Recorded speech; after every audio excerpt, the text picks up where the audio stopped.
একটা সিদ্ধান্তই কলকাতা নাইট রাইডার্সের পুরো আইপিএল পরিকল্পনা বদলে দিতে পারে। কারণ যে প্লেয়ারকে ঘিরে কেকেআরের পকেট থেকে 18 কোটি টাকা আটকে ছিল, সেই বড় নামটাই এবার ছেড়ে দেওয়ার সম্ভাবনা সামনে এসছে। আর অবাক করার মতো বিষয় হলো, এই রিলিজ শুধু একটা প্লেয়ারকে ছেড়ে দেওয়ার সিদ্ধান্ত নয়, এর সঙ্গে জড়িয়ে আছে কেকেআরের পুরো বড় একটা কেনাকাটা, নিলামের কৌশল, এমনকি হার্দিক পান্ডিয়া বা বেন স্টোকসের মতো নামও। কিন্তু প্রশ্ন হলো, কেকেআর কেন এত বড় অঙ্কের প্লেয়ারকে ছাড়তে চাইবে? আর সত্যি যদি 18 কোটি টাকা তাদের হাতে চলে আসে, তাহলে সেই টাকা তারা কোথায় ব্যবহার করবে? কি আপডেট উঠে আসছে সেগুলো নিয়ে, সেটা সম্পর্কে তো আপনাদেরকে আজকে এই ছোট্ট ভিডিওটায় বিস্তারিত জানাবোই। কিন্তু তার আগে বন্ধুরা, আপনারা যদি সত্যিকারে কলকাতা নাইট রাইডার্সকে মন থেকে ভালোবাসেন, তাহলে ভিডিওটা এখনই একটা মন থেকে লাইক করে দিন, আর কমেন্টে গিয়ে লিখুন আমি কেকেআর। আর কেকেআর রিলেটেড সমস্ত আপডেট সবার আগে পেতে ডেসক্রিপশন বক্সে থাকা লিঙ্কে ক্লিক করে আমাদের টেলিগ্রাম এবং হোয়াটসঅ্যাপ চ্যানেলে জয়েন হতে ভুলবেন না, যেখানে আপনার মতো অনেক কেকেআর ফ্যান কেকেআর রিলেটেড সব আপডেট সবার আগে পাওয়ার জন্য যুক্ত হয়ে আছে। তাহলে আপনি অবশ্যই সেখানে জয়েন হয়ে যান। তাহলে চলুন এরপর আসল ঘটনায় আসা যাক। যে প্লেয়ারকে ঘিরে এই পুরো আলোচনা, তিনি আর কেউ নন, তিনি হলেন মাথিসা পাথিরানা। আর এখানে সবথেকে বড় গুরুত্বপূর্ণ বিষয় হলো, 2026 সালে পাথিরানা কেকেআর হয়ে কার্যত খেলতেই পারেননি। একটা ম্যাচ খেলেছিলেন ঠিকই, কিন্তু সেখানেও তার কাছ থেকে সেরকম পারফরমেন্স বা প্রভাব দেখা যায়নি, যেটা একটা 18 কোটি টাকা প্লেয়ারের কাছ থেকে দল আশা করে।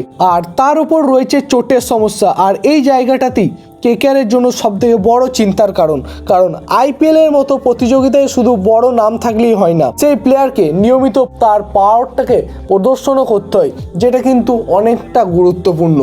এখন ধরুন কেকেআর 2027 মৌসুমের জন্য পাথিরানাকে রেখে দিল, কিন্তু তিনি পুরোপুরি ফিট না হন, তাহলে এত বড় অঙ্কের টাকা একজন প্লেয়ারকে পিছনে আটকে থেকে যাবে, তিনি মাঠেও নামতে পারবেন না। আর যদি চোট কাটিয়েও ফেরেনও, তাহলে তার প্রত্যাবর্তন কতটা নিশ্চিত হবে, কতটা ধারাবাহিকভাবে তিনি খেলতে পারবেন, এই প্রশ্নটা থেকেই যাচ্ছে। অর্থাৎ কেকেআরের সামনে একটা বিষয় পরিষ্কার, বড় পয়সা খরচ করে এমন একজন অনিশ্চিত প্লেয়ারকে ধরে রাখা, নাকি তাকে ছেড়ে দিয়ে টাকাটা দলের অন্য জায়গায় ইনভেস্ট করা, কোনটা ঠিক হবে সেটা এখন কেকেআরের জন্য চিন্তার বিষয়। আর এখানেই প্রথম বড় পরিবর্তন আসছে। পাথিরানাকে ছেড়ে দিলে কেকেআরের পার্সে ফিরে আসতে পারে পুরো 18 কোটি টাকা। ভাবুন, আইপিএলের নিলামের আগে একটা দল হঠাৎ করে 18 কোটি টাকার মতো বড় আর্থিক শক্তি পেয়ে গেল। আর এই টাকাটা শুধু একটা প্লেয়ার কেনার জন্য নয়, পুরো নিলামের কৌশল বদলে দিতে পারে। কিন্তু এখানেই গল্প শেষ নয়, কারণ কেকেআরের হাতে যদি 18 কোটি টাকা আসে, তাহলে ঠিক কোন পথে হাঁটবে তারা, সেটাই এখন সবথেকে বড় প্রশ্ন। এখানে একটা সম্ভাবনা সামনে আসছে হার্দিক পান্ডিয়াকে নিয়ে। হার্দিক পান্ডিয়াকে দলে নেওয়ার জন্য যদি বড় অঙ্কের টাকা প্রয়োজন হয়, তাহলে পাথিরানাকে ছেড়ে দেওয়ার ফলে কেকেআরের হাতে ইতিমধ্যেই 18 কোটি টাকার জন্য জায়গা তৈরি হয়ে যাবে। আর কেকেআর চাইলে এখানেই থামবে না, আরও 2-1 প্লেয়ারকে ছেড়ে দিয়ে অথবা অন্য কিছু করে পার্সে তারা 25 থেকে 30 কোটি টাকার মতো অর্থনৈতিক শক্তির সুযোগ যদি জোগাড় করতে পারে, তখন হার্দিক পান্ডিয়াকে নিয়ে একটা বড় বিড বা বড় সিদ্ধান্ত অনেকটাই সহজ হয়ে যাবে তাদের জন্য। কিন্তু এখানে একটা বিষয় মাথায় রাখতে হবে, টাকা থাকলেই সব সমস্যার সমাধান হয় না।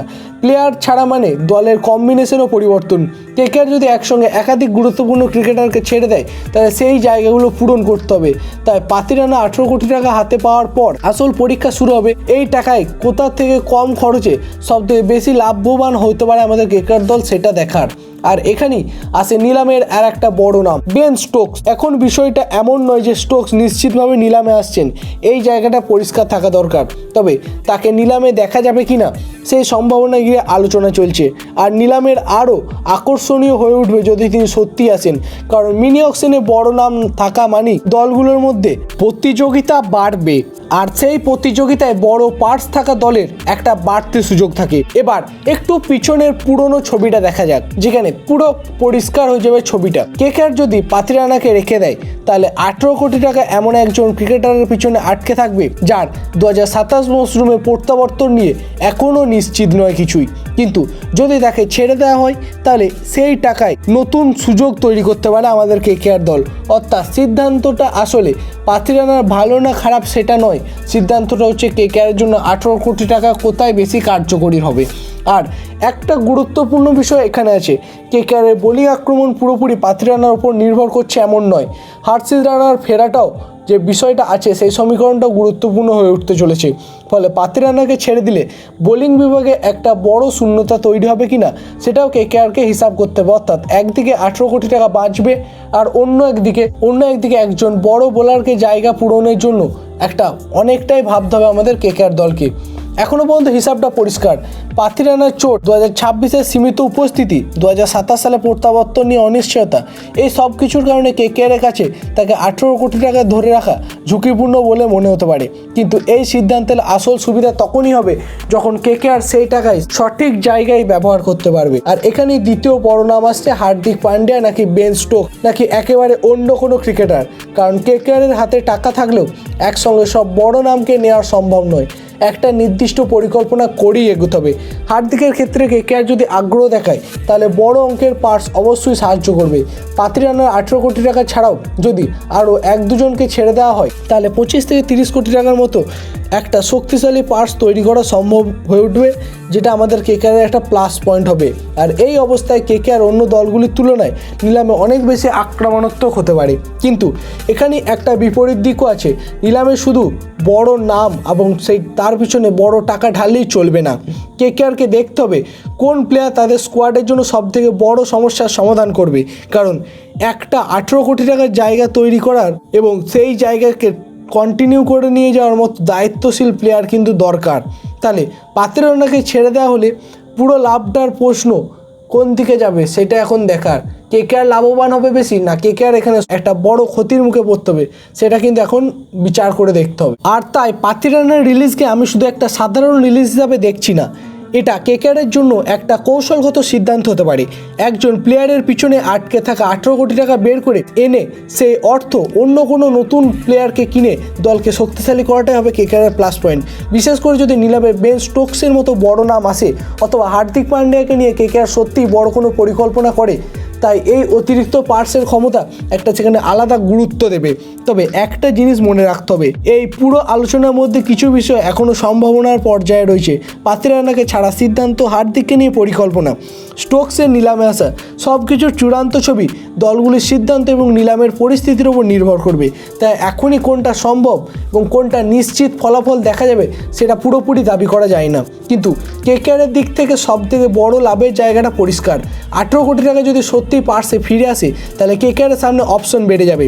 তারা চাইলে হার্দিক পান্ডিয়ার মতো বড় নামের জন্য লড়াই করতে পারবে, চাইলে বেন স্টোকসের মতো বড় প্লেয়ারকে এনে পরিস্থিতি অনুযায়ী বিট করতে পারবে, আবার চাইলে পুরো টাকা ব্যবহার করে একাধিক গুরুত্বপূর্ণ জায়গায় শক্তিটা বাড়াতে পারবে আমাদের কেকেআর দলের। এবং এখানেই পাতি রানার রিলিজের আসল গুরুত্ব। একটা বড় প্লেয়ারকে ছেড়ে দেওয়া মানে দল দুর্বল হয়ে গেল, সবসময় এমন নয়। কখনো কখনো একজন ক্রিকেটারকে ছেড়ে দিলে যে আর্থিক জায়গাটা তৈরি হয় সেটা পরের মৌসুমে দলের সব থেকে বড়সড় শক্তি হয়ে উঠতে পারে। তাই এখন কেকেআর সমর্থকদের নজর থাকবে একটা জায়গাতেই, এই 18 কোটি টাকা শেষ পর্যন্ত কোথায় যায়, হার্দিক পান্ডিয়ার দিকে, বেন স্টোকসের দিকে যদি নিলামে আসেন তবে, নাকি কেকেআর এমন কোনো ক্রিকেটারের পিছনে যাবে যার নাম এখনও আলোচনার কেন্দ্রে নেই।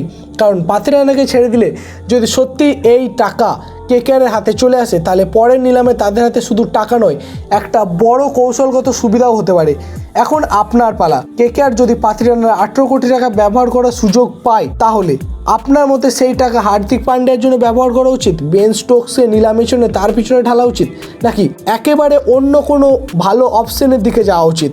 আপনার পছন্দটি অবশ্যই কমেন্টে জানান, কারণ এই একটা সিদ্ধান্ত কেকেআরের পরের স্কোয়াডের ছবিটা অনেকটাই বদলে দিতে পারে। আর এই কারণেই পাতি রানার সম্ভাব্য রিলিজকে ছোট কোনো আপডেট হিসাবে দেখার কোনো সুযোগই নেই। এটা কেকেআরের পরের বড় চালের একটা শুরুয়াত মাত্র। আপনাদের এই বিষয়ে কী মত, কেকেআরের কী করা উচিত, অবশ্যই ব্যক্তিগত মতামতটি কমেন্ট বক্সে লিখে জানাতে ভুলবেন না। ভিডিওটি ভালো লাগলে অবশ্যই মন থেকে একটা লাইক করে দেবেন এবং চ্যানেলে নতুন হয়ে থাকলে চ্যানেলটি সাবস্ক্রাইব করে পাশে থাকা বেল আইকনটি প্রেস করতে ভুলবেন না। তো বন্ধুরা, আজকের জন্য এই পর্যন্তই। ভালো থাকুন, সুস্থ থাকুন এবং কেকেআরকে ভালোবাসুন। জয় হিন্দ, জয় কেকেআর।